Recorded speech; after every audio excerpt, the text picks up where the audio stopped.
Après l'intervention d'un organisme chargé de la mise en place de la réalisation d'un programme de fauchage raisonné avec le Conseil général de la Dordogne, nous allons entendre avec un micro le point de vue maintenant d'un fabricant de matériel représenté par Jacques Bachmann, son fondateur. Alors l'entreprise se situe en Meurthe-et-Moselle avec cette agence régionale dont une à Bordeaux. Alors avant de vous donner la parole sur vos solutions techniques, sur vos solutions matérielles pour répondre aux problématiques évoquées à l'instant, je souhaiterais vous poser la même question qu'à M. Charmarty sur les synergies possibles entre collectivités et entreprises. Est-ce que vous avez l'occasion de collaborer avec les collectivités pour développer votre matériel ? Tout d'abord, je vais remercier M. Charmarty de l'avoir souligné, cette coopération. Effectivement, nous n'avons pas d'autre raison d'exister que d'essayer d'apporter des solutions de matériel aux besoins des utilisateurs. Maintenant, d'ailleurs, comme l'a souligné précédemment M. Meyer tout à l'heure, la fourniture de matériel nécessite de plus en plus l'accompagnement de ce matériel par la formation adaptée. Bon, après on peut parler, ça a été évoqué aussi, matériel simple, matériel moins simple, pour ne pas employer le terme de sophistiqué. Toujours est-il que pour être bien utilisé, un matériel aujourd'hui a besoin d'un accompagnement. Et je voudrais souligner aussi là le rôle qu'a parfaitement compris votre organisme de formation qui est le CNFPT, qui maintenant, je ne dis pas vulgarise, mais enfin promotionne un petit peu la formation à l'utilisation de matériel. Globalement, pour répondre à votre question, je crois qu'il faut que l'on considère que nous ne sommes en fait que l'interface entre une tâche à effectuer et l'opérateur qui doit mener à bien cette tâche. C'est tout. Et le meilleur exemple que je pourrais montrer aussi, moi je vais sortir mon petit document, qui est aussi un fascicule, qui a été publié au mois de juillet 2009 par le CETRA. Donc le CETRA, ça ne va peut-être pas dire grand-chose à tout le monde, mais c'est le service des études techniques des routes et autoroutes, qui a regroupé pendant plusieurs mois des représentants, non pas de la ville de Lyon, mais la Courlie, dont vous étiez quand même représenté, des représentants des sociétés d'autoroutes, des représentants des conseils généraux, des représentants donc de l'État via les DIR, et plus des organismes, des associations écologiques, pour publier une note de conseil, de bonne utilisation du fauchage sur le bord des routes. Alors nous avons eu à un moment, pour l'anecdote, une petite inquiétude, parce qu'à la deuxième réunion, le titre qui était apparu était déjà non pas faucher mieux, le fauchage raisonné, faucher mieux, mais c'était apparu le fauchage raisonné, faucher moins. Alors, vous comprenez qu'en tant que constructeur et représentant des constructeurs, j'avais commencé à m'inquiéter un petit peu. Bon, les choses sont revenues dans l'ordre assez vite. Voilà, donc obligation de coopérer.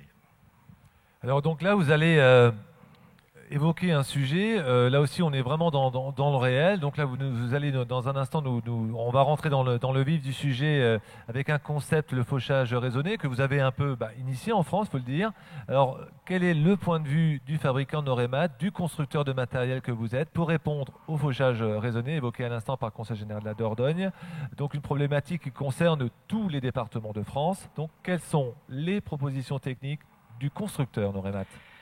Alors, si vous voulez, je peux l'exprimer au travers d'un autre exemple de coopération, avec cette fois-ci le CT, il s'appelle CT de Centre-Ouest, qui est le CT de Blois, Centre d'études techniques de l'équipement de Blois, qui est un centre qui a d'ailleurs œuvré beaucoup à côté des constructeurs, de l'ensemble des constructeurs français de matériel de fauchage et de broussaillage, dans le domaine de la normalisation, et qui aujourd'hui œuvre dans le domaine des essais de matériel, de manière à ce que vous tous, là, dans la salle qui êtes des acheteurs potentiels, vous soyez certains dans l'avenir que ce qui est inscrit sur des documents techniques corresponde effectivement à la réalité, que ce soit un matériel fabriqué en France ou un matériel fabriqué en Italie ou en Allemagne.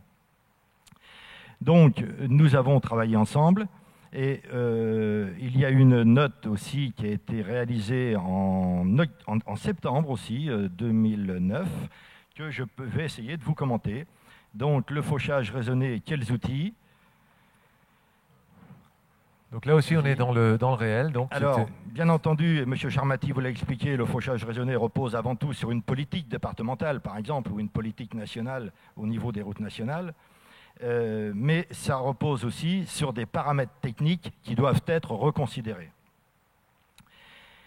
Dans son aspect technique, le critère primordial, essentiel, qui joue pour 80%, c'est déjà de couper plus haut. Nous étions les seuls en France à avoir une politique de couper l'herbe des bords de route à 4 ou 5 cm, à vouloir avoir des accotements d'aspect green de golf, mais qui ne duraient en fait que 3 jours. Et que l'utilisateur ne voyait pas d'ailleurs. L'utilisateur, quand il circule, ce qu'il regarde, c'est la régularité de la hauteur de coupe, mais il ne voit pas si c'est coupé à 5 ou à 10 cm. Et il y a une incidence considérable, on le verra plus loin. Dans l'aspect technique, c'est également faire tourner l'outil de coupe lui-même, ce qu'on appelle le rotor, le faire tourner moins vite, parce qu'au-dessus d'une certaine vitesse, il brasse de l'air, et donc brasser de l'air, ça ne sert à rien et ça coûte. Et puis, c'est accepter aussi de morceler moins l'herbe. Nous ne sommes pas là non plus, toujours pareil, à vouloir un aspect green de golf où les brins doivent être coupés par centimètre, si vous voulez.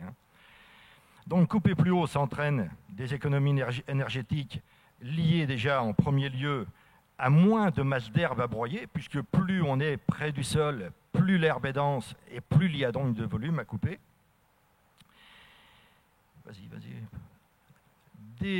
Moins on coupe, moins on fait de morcelage, moins on a besoin de consommation d'énergie également. Je vais vous donner un exemple pour situer, je dirais presque à quel point nous avons exagéré les uns et les autres. C'est que dans le domaine agricole, couper de l'herbe, couper du foin, nécessite globalement, ce qui est admis, mais peut-être, comme il y a un professeur dans la salle, il en sait encore plus que moi sur ce sujet, il est admis, ce qu'on m'a dit, c'est que pour couper de l'herbe dans un champ, il faut 15 chevaux, une puissance de 15 chevaux par mètre à couper. Nous, aujourd'hui, dans notre métier, sur les accotements, on en est à mettre en œuvre des puissances de 65-70 chevaux pour couper 1,20 m. Il y a quelque chose qui devient illogique. Et les conditions économiques, les conditions énergétiques, l'énergie fossile aujourd'hui ne permettent plus de continuer ces pratiques. Il faut revenir à quelque chose de plus raisonnable. Alors, rien que cette partie de couper plus haut, il est prouvé aujourd'hui que ça engendre des économies d'énergie, de carburant, donc de 20% déjà. Multiplié par le nombre de tracteurs qui travaillent en France le long des routes, vous voyez l'économie que ça fait. Des économies énergétiques aussi, liées donc à la vitesse de rotation, comme je l'indiquais tout à l'heure, parce que ce rotor qui tourne, il est englobé pour des questions de sécurité maintenant, notamment les sécurités anti-projection, il est de plus en plus enfermé dans une coque qui fait que l'air ne peut pas s'échapper lors du mouvement de rotation du rotor. Et vous avez un mur aérodynamique à franchir à l'intérieur qui demande de la puissance pour rien. Et puis, quand vous coupez plus haut, vous jouez aussi sur la sécurité routière, puisqu'en général, les obstacles sont situés, ils sont posés au sol, ils dépassent quand même, pour leur grande majorité, rarement 10 cm de haut, ce qui fait qu'en passant à un seuil minimum de 10 cm, vous ne touchez plus la plupart des obstacles. Donc, fini aussi les bris de pare-brise, voire des accidents qui peuvent être plus graves. Donc, couper plus haut, c'est tout de suite réduire aussi les coûts d'entretien parce que les outils de coupe vont s'user moins. S'ils s'usent moins, les opérateurs vont passer moins de temps à les remplacer. Donc, ils seront opérationnels à couper vraiment plus longtemps. Et donc, des machines qui seront aussi moins immobilisées. Donc, vous voyez, c'est qu'un langage, le mot de tout à l'heure, je l'ai apprécié aussi, quelqu'un a employé le terme de bon sens. Là, ce qu'on vient de voir, c'est aussi que du bon sens. Je dirais un bon sens paysan. Rien de compliqué, que des évidences. Et pourtant, on pourrait dire, pourquoi on ne l'a pas fait plus tôt? La grosse difficulté que nous avons, c'est celle-ci, c'est combattre les idées reçues. Aller faire comprendre aujourd'hui à certains opérateurs qu'une herbe coupée à 10 cm, 3 semaines après, elle n'est pas plus grande que l'herbe qui a été coupée à 3 cm, Ben, je vous assure que quelquefois, c'est très très très difficile. Et je ne dis pas quelquefois les mots qui sont employés vis-à-vis de nous. Hein. Le français est têtu. Il est têtu. C'est pas têtu, c'est on lui a appris comme ça, où il a ses préjugés. Donc, de même que plus un rotor tournait vite, plus il était efficace. Oui, efficace pour brasser de l'air, quoi. Voilà. Cette technologie de gros rotors, mais à laquelle on a adapté une autre technique pour moins blesser la végétation, pour protéger mieux la microfaune qui est sur les accotements en l'écrasant moins. C'est une tête qui reprend finalement le tête pour les hommes, je parle que pour les hommes là, des rasoirs mécaniques, Gillette Sensor ou autres, qui font que la tête suit elle-même le contour du terrain et il n'y a plus le poids du bras qui vient appuyer sur la tête et qui crée un phénomène d'écrasement au sol. Vous pourrez voir une tête de coupe comme ça à l'extérieur. Il y en a une sur de nos machines si vous voulez.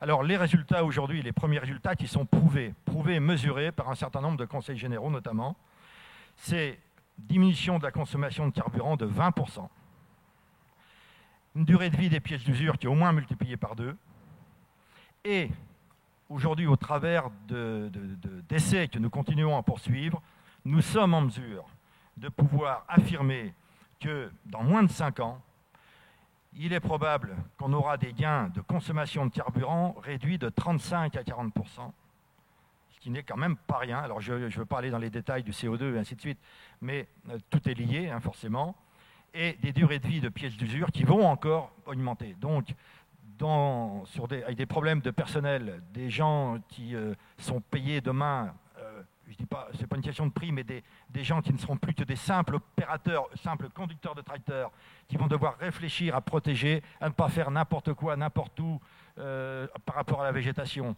qui vont avoir des machines un petit peu plus évoluées, et bien ces gens-là, demain, ne doivent pas être payés pour passer des heures à remplacer des pièces d'usure. Ils doivent être payés demain pour être opérationnels 8 heures sur 8 à vraiment faire une coupe intelligente sur le bord des routes.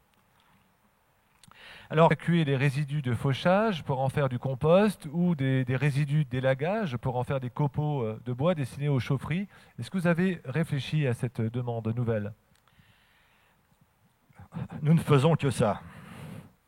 Nous ne faisons que ça et nous avons la chance d'être dans une société où la moyenne d'âge est 34 ans, où un certain nombre de ces jeunes collaborateurs sont dans la salle et leur avenir, je pense, comme l'a dit quelqu'un aussi ce matin, il y aura un bel avenir pour les jardiniers et ainsi de suite. Je pense que dans la profession de l'entretien des accotements routiers, il va y avoir aussi un bel avenir. Parce que demain, ce qui était une contrainte, ce qui était un coût, va devenir probablement une opportunité et une source de profit. Vous voyez l'image que vous avez sous les yeux, là. J'espère que vous avez la même que celle que j'ai à l'écran. Bon, tant mieux. Vous voyez un tracteur qui est le long des routes. Avant, vous aviez une machine et un tracteur, une machine, un opérateur qui était payé pour broyer de la végétation. Demain, pour un petit peu plus cher, cette fois-ci, vous aurez toujours un tracteur, une machine, un opérateur, plus une remorque pour récupérer la matière. Et donc, les accotements routiers vont devenir des lieux de production, ce qui va changer fondamentalement les choses en termes de prix et en termes de regard des usagers de la route par rapport aux opérateurs. Parce qu'aujourd'hui, beaucoup de ces opérateurs sont pris un petit peu pour des gêneurs par rapport à la circulation, parce qu'ils avancent, ils ont un tracteur qui ne va pas vite, il faut freiner, il faut attendre parce qu'il y a une voiture qui vient en face, ainsi de suite. Demain, le regard va changer, puisqu'on va les voir comme un producteur d'énergie, que ce soit de l'énergie pour intégrer à autre chose pour faire du méthane, mais que ça soit aussi une matière qui va venir enrichir les bouts de stations d'épuration pour les rendre plus fertiles, moins odorantes. Enfin, il n'y aura que du bonus. Alors là, on parle de l'herbe, mais pour les produits d'élagage, ça sera pareil. Hein, les branches qui sont le long des routes, qui représentent, je crois que c'est 500 000 tonnes annuelles qui sont produites en France, c'est 500 000 tonnes qui peuvent devenir des copeaux, qui peuvent servir au paillage, comme ça a été évoqué, qui peuvent servir aussi à du chauffage. Alors, monsieur Jacques Bachmann, dernière question. Vous avez, je parlais tout à l'heure de voies d'espèces en voie de disparition. Vous êtes un créateur d'entreprise. Donc, vous avez créé cette entreprise il y a 30 ans. Alors, quelle était quel était l'état d'esprit d'un créateur d'entreprise? Parce que c'était des risques, c'était des enjeux pas évidents. Alors, est-ce qu'il faut avoir la tête dans les étoiles ou les pieds sur terre? Je crois qu'il faut avoir les deux, et les deux sont indissociables. Si vous n'avez pas une vision à long terme, si vous n'avez pas une envie d'aller vers quelque chose, ça ne sert à rien de se mettre en route. Mais une fois que vous êtes en route, je crois qu'il faut garder aussi les pieds sur terre, parce que tous les jours et tous les mois surtout, il y a la fin de mois à faire. Et là, vous ne pouvez pas toujours compter sur les autres, hein. Donc moi, je compte surtout sur mes jeunes collaborateurs, hein, pour le faire ma retraite aussi d'ailleurs, hein, puisqu'on en parle beaucoup en ce moment, je crois. Hein. Mais donc, Aujourd'hui encore, oui. Aujourd'hui encore. Mais je suis aussi optimiste aujourd'hui. Quand j'ai créé cette affaire il y a 30 ans, je l'ai faite parce qu'elle correspondait à un besoin. Je crois qu'aujourd'hui, je suis encore plus optimiste même qu'il y a 30 ans, parce que c'était à l'époque un besoin pour des clients. Aujourd'hui, c'est un besoin pour la collectivité. Je